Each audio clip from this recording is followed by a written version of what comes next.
ग्रामपंचायत कर्मचाऱ्यांच्या प्रलंबित मागण्यांसाठी 13 फेब्रुवारी 2025 रोजीपासून पंचायत समिती कार्यालयासमोर अन्नत्याग उपोषणास सुरुवात.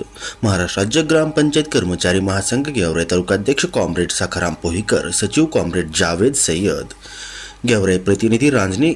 गेवराई तालुक्यातील ग्रामपंचायत कर्मचाऱ्यांच्या शासनमान्य प्रलंबित मागण्यांची अंमलबजावणी होत नसल्याकारणाने दिनांक 13 फेब्रुवारी रोजी सकाळी 11 वाजता पंचायत समिती कार्यालयासमोर अन्नत्याग आमरण उपोषणास सुरुवात करण्यात आली.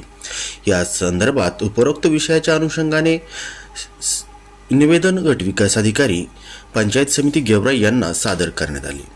आपल्या महाराष्ट्र शासनाकडे धोरणात्मक पातळीवर काही शासनमान्य मागण्या प्रलंबित असून शासनमान्य बऱ्याच मागण्या जिल्हा तालुका स्तरावर केवळ अंमलबजावणी स्तर प्रलंबित आहेत. तसेच ग्रामपंचायत कर्मचारी यांचे वेतन ऑफलाईन झाल्यामुळे शासनाकडून आलेले मासिक वेतन 2 महिने झाले तरी अद्याप वाटप केले जात नाहीत.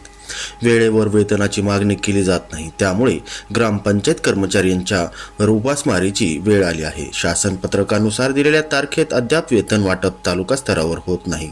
विशेष म्हणजे वारंवार ही बाब निदर्शनास आणून आणि वारंवार पाठपुरावा करून त्यास प्रतिसाद मिळत नाही. या संदर्भात शासनाने जबाबदार अधिकारी म्हणून हस्तक्षेप करण्याची आणि प्रभावी उपाययोजना करण्याची गरज आहे. असे की यापूर्वी समन्वय यासाठी बैठकीचे आयोजन करण्याविषयी पत्र काढण्यात आले, मात्र प्रत्यक्षात बैठकच घेतल्या नसल्यामुळे कर्मचाऱ्यांमध्ये नाराजी आणि संताप भावना निर्माण झाल्या आहेत. म्हणून विविध मागण्यांसाठी गेवराई पंचायत समिती कार्यालयासमोर अन्नत्याग उपोषणास कर्मचारी बसलेले आहेत.